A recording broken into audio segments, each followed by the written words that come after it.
Assalamualaikum warahmatullahi wabarakatuh. Ketemu lagi teman-teman. Gimana kabar kalian di malam minggu ini? Semoga malam minggunya apa ya? Sukses, lancar, tiada halangan suka apapun. Nah, aku setelah malam mingguan teman-teman. Segini iki wae. Malam minggu tuh apa ya? Zaman-zaman dulu lah. Udah kita nggak malam mingguan, yang penting sehat. Yang penting kerja lancar, wis itu aja, bahagia. Jangan lupa malam kan aku mancing, walaupun hasilnya belum dikasih rezeki, tetap kita syukuri, hanya menempatkan beberapa ekor saja. Lampunya silo ya, ini silo nggak sih? Nggak ya, kalau yang mantul ngasih nih kayaknya, biar nggak silo. Nah teman-teman, jadi aku nyimak tadi ada pertanyaan ya dari teman kita, nggak tahu dari mana asalnya karena nggak menyebutkan nama. Jadi dia ini punya murai batu. Murai batu ini posisinya sekarang mabung, cuman dia itu juga cabul. Nah, beliau ini kerepotan teman-teman, dalam artian kerepotan mabungnya dikurangin extra foodingnya mungkin ya, dikurangin extra foodingnya untuk menghentikan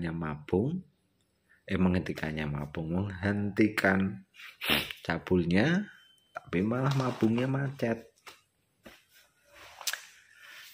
Dijor extra foodingnya, cabulnya kumat. Terus apa yang harus dilakukan? Mungkin kurang lebih seperti itu ya. Apa yang harus dilakukan? Nah, mungkin sebagian teman-teman ada yang mengalami ataupun sedang mengalami. Ini solusinya. Aku sambil beres-beres ya teman-teman. Jadi kalau untuk saya pribadi menyarankan, masih ingat nggak dengan manfaat daun pandan? Manfaat daun pandan teman-teman. Nah, karena gini, posisi mabung ini agak susah teman-teman, agak membingungkan, dikarenakan extra foodingnya mbok kurangin, mabungnya itu jadi lambat, bahkan bisa terhenti ya, karena tidak adanya asupan nutrisi ataupun berkurangnya asupan nutrisi yang biasanya banyak, jadi tidak diberikan extra fooding kadang-kadang. Inilah yang menyebabkan si burung ini kaget, jadilah macet mabung. Tapi di lain sisi extra foodingnya tetap distabilkan ataupun ditambah, dia kembali lagi stres cabulnya seperti alergi. Nah, untuk saya pribadi menyarankan, silahkan teman-teman yang mungkin sedang mengalami ataupun menjalani, burungnya yang sedang menjalani proses mabung tapi cabul ataupun enggak cabul, saya sarankan menggunakan ataupun memanfaatkan daun pandan teman-teman. Nah, sebelum berbincang jauh tentang manfaat daun pandan ini ya, jangan lupa di copy. Oke teman-teman, kita lanjut tentang pembahasan manfaat daun pandan ya, berhubungan dengan daun pandan untuk burung kicau. Jadi daun pandan ini banyak sekali teman-teman manfaatnya untuk kesehatan lah ya, nggak cuma burung kicau. Direbus bisa, kalau direbus itu untuk yang teman-teman diambil airnya, Untuk teman-teman yang rematik itu bagus. Terus sebagai apa ya, kayak bahasanya apa ya tadi, kalau aku bilang tuh jadi kayak antibiotik lah gampangannya. Gampangannya ngono kuwi wae ya, bahasane bahasa Inggris teman. Antibiotik untuk membantu menetralisir ataupun menjaga ataupun meningkatkan imun. Wih. Terus mencegah kanker. Jelas. Terus apa lagi ya? Aku itu dokter teman-teman. Itu dokter. Mencegah kanker. Lah kalau dari daunnya direbus ini kan dominan ini untuk kesehatan ya. Anggaplah untuk kesehatan lah.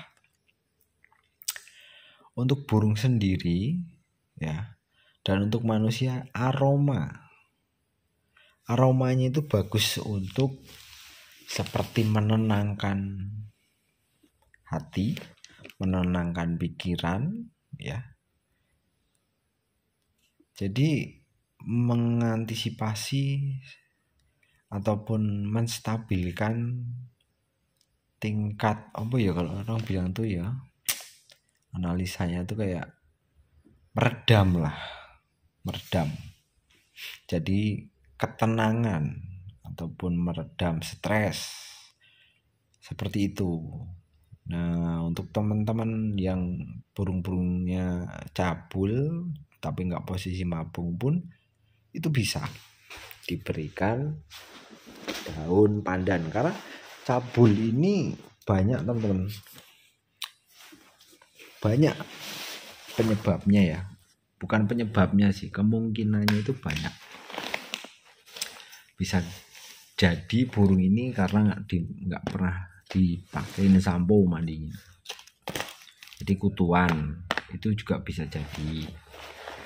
Kenapa saya bilang begitu ya, karena kita sebagai pemilik kan nggak mungkin kan metani ataupun kalau bahasa Indonesianya itu apa ya, nyari kutu pegang bawa biak bulunya kan nggak mungkin. Terus juga mandinya ini kan kayak nggak pakai sampo seperti itu juga bisa. Jadi banyak lah manfaatnya daun pandan ini, kan ada dipakai sampo seperti itu kan. Jadi analisa dan manfaat daun pandan itu banyak. Terus untuk analisa cabul ini kan juga banyak, karena banyaknya asumsi ataupun analisa ya. Kalau kita kan hanya bisa mengira-kira. Cuman dominan kebanyakan itu kalau kutuan itu dia cenderung ke daerah pangkal ekor ataupun dekat dubur lah, seperti itu untuk burung biasanya. Makanya kalau saya bilang itu cabul ini nggak pasti dia itu stres, nggak pasti dia itu apa ya, yang jelas nggak pasti dia stres dan nggak pasti dia juga kutuan, seperti itu. Analisamu kutuan padahal dia stres, analisamu stres padahal dia kutuan, begitu sebaliknya lah, bolak-baliknya seperti itu. Makanya saya menyarankan ini untuk dominan itu ya, untuk murai batu khususnya itu stres. Jadi untuk antisipasinya, makanya kan sebenarnya teman-teman ini seharusnya sudah nangkep sebelum dia cabul. Karena dari awal konten saya ini saya mengatakan main murai batu versi saya itu versi tinggi teman-teman, versi settingan tinggi lah, karena segala extra fooding itu ya loss for juga yang bagus. Kalau si tubuh burung ya itu nggak bisa menstabilkan suhu ataupun menetralisir suhu tubuhnya sendiri, nggak bisa mengendalikan suhu tubuhnya sendiri, dia akan mengakibatkan cabul karena panas. Itu yang pertama. Yang kedua, di daerahmu itu ataupun di rumah, sekitar lingkungan rumah ini ada burung murai lain atau enggak, itu juga bisa mengakibatkan tekanan ataupun mengakibatkan burung stres. Terus yang ketiga, kebiasaan burung terlalu lama dalam kerodong, bukan terlalu sering ya, terlalu lama dalam kerodong. Sebenarnya teman-teman kalau memahami itu udah sebelum kejadian cabul ini, teman-teman itu udah standby daun pandan, mau ikat, gulung-gulung ikat, taruh di bawah. Jadi si aroma daun pandan ini kan membantu merelaksasi ya, ayam, biar burung ini aromanya itu kan netralisir lah, seger juga. Terus menjaga agar burung-burungmu itu enggak tetelo karena virus, karena bakteri. Karena aroma pandan ini juga bagus manfaatnya itu, walaupun aroma ya itu bagus untuk kesehatannya. Terus penempatan ini kalau main extra fooding jor itu kan jangan full kerodong full. Dalam artian full kerodong full ini untuk murai batu ini kan memang dia itu terlahir itu udah vektor seperti itu. Jadi anggaplah jangan sampai murai batu ini kebiasaan ataupun terbiasa di dalam kerodong, nantinya dia akan gacor. Karena apa? Dia tidak terkena sinar matahari karena nggak main jemur. Biasanya burung akan gacor. Seperti itu. Terus durasi mandi juga ditambah. Jadi semua itu mengimbangi, teman-teman. Mengimbangi.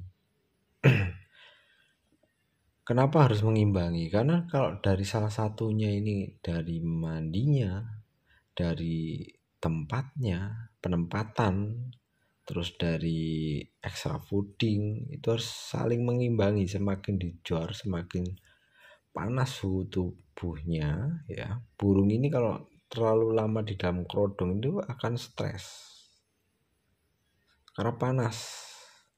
Apalagi kerodongnya itu tebel, full. Maksudnya full itu di resleting double lagi. Itu tamat, teman-teman. Tamat dalam artian ya pasti stres burung.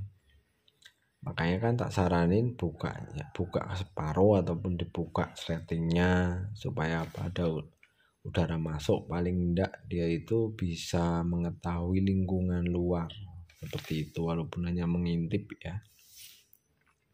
Dan caranya kerodong itu kalau untuk burung-burung murai batu itu kalau bisa tangkringan satu itu agak keluar pas yang dibuka resleting, jadi dia bisa agak mepet ke jeruji terus ngintip sana sini seperti itu. Tapi lebih bagus di tangkringan yang dikeluarkan itu, yang diperlihatkan itu tangkringan yang bawah, karena tangkringan atas ini maksud dan tujuannya kan untuk menyerang. Jadi ketika nantinya di gantangan, asumsi kita ini burung murai ini kalau nangkring ke atas harus nyerang ataupun bunyi, seperti itulah anggapannya, persepsinya. Karena gini, murai batu mau semua burung apapun itu kan perlu latihan agar terbiasa. Kalau nggak dilatih sejak dini ya burung cenderung dia itu akan seperti kayak demam panggung ya. Dimaksud demam panggung itu bukan nggak bunyi, jadi dia naik turun karena separuhnya itu ngerasa seneng, bisa ngerasa tertekan, jadi dia juga naik turun. Tapi kalau memang dia dengan sebelum dilakukannya rawatan versi saya ini memang udah diterapkan baik-baik ataupun bagus-bagus, dari penempatan, dari cara mandi, dari pemberian extra fooding, dari pengerodongan itu harus seperti apa modelnya. Insya Allah kedepannya itu sudah tertata sejak dini. Jadi nggak ada cerita nanti udah bongkar materi tapi pecicilan udah udah mulai digantang pecicilan seperti itu. Asumsi ataupun maksud saya itu seperti itu. Jelas ya teman-teman ya. Terus kita kembali lagi ke poin cabul. Cabul itu yang penting kalau semuanya diimbangi, extra fooding jor pun tidak masalah, tapi kerodong dibuka separuh dan penempatannya itu harus sendiri. Taruhlah daun pandan di bawahnya agar membantu dia itu seperti memberi aroma ketenangan, menetralisir udara juga. Jadi seperti tidak ada tekanan. Om, burungku ini udah tak sendiri kan, tapi kok cabul ya? Coba dicek posisi mabung, mbok sendirikan tapi full kerodong rapet, extra fooding jor. Otomatis suhu badannya itu naik berlebih. Nah, itu kan juga tekanan dari rawatan mengakibatkan burung stres, seperti itu kurang lebih lah. Nah, untuk selanjutnya coba dikoreksi lagi dari pemberian extra fooding. Terus kalau bisa ya, walaupun burungmu nggak cabul ya, taruhlah daun pandan. Seberapa mahal sih daun pandan kan, seperti itu. Paling enggak kan bisa nanam. Mbok gulung-gulung, mbok ikat seret, taruh di bawahnya. Nanti kalau udah kering, udah hilang baunya ya ganti. Itu malah seger. Burung juga ngantisipasi kena tetelo ya, karena kan tetelo ini kan dari virus kan dari tempat yang kotor, lingkungan yang kotor, yang sirkulasi udaranya kurang bagus. Seperti itu teman-teman. Jelas ya. Jadi itu masukan dari saya. Semoga bermanfaat untuk teman-teman. Ada pula mungkin salah-salah kata ya, saya mohon maaf yang sebesar-besarnya. Kalau memang belum jelas bisa ditanyakan, ataupun teman-teman bisa tinggalkan pertanyaan di kolom komentar sesuai pertanyaan teman-teman, ataupun sesuai problematika teman-teman dalam merawat burung ini, murai batu. Sementara gitu dulu teman-teman, selamat malam minggu, sampai jumpa, jangan lupa istirahat. Assalamualaikum warahmatullahi wabarakatuh.